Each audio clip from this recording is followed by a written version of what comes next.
Armoor RTA division పరిధిలో గల 13 మండలాల ప్రజలందరికీ, వాహనదారులందరికీ నా యొక్క విజ్ఞప్తి. నా పేరు వివేకానంద రెడ్డి. నేను Armoor unit office, RTA unit ఆఫీస్లో ఇన్స్పెక్టర్గా పనిచేస్తున్నాను. మొన్న జూలై 3వ తారీఖు నాడు కమిషనర్ గారి నుంచి ఆదేశాలు వచ్చినాయి. అందులో ముఖ్యమైన విషయం ఏంటిదంటే, వాహనదారులందరూ తమ తమ వాహనాలకి ఇన్సూరెన్స్ చేయించుకోవాలి తప్పనిసరిగా.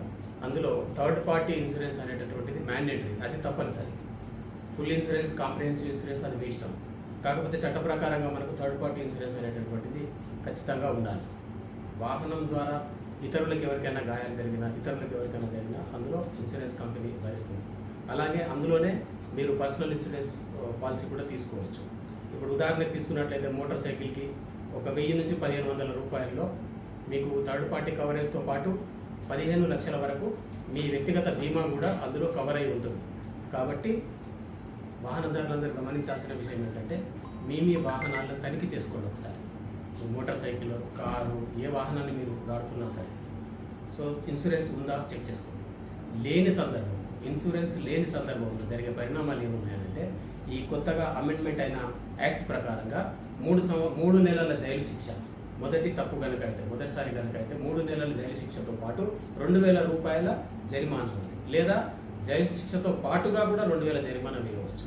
అలాగే రెండవసారి అదే ఇన్సూరెన్స్ లేకుండా మళ్ళీ వాహనం పట్టుబడితే 3 నెలల జైలు శిక్షతో పాటు 4000 రూపాయల పెనాల్టీ ఉంది.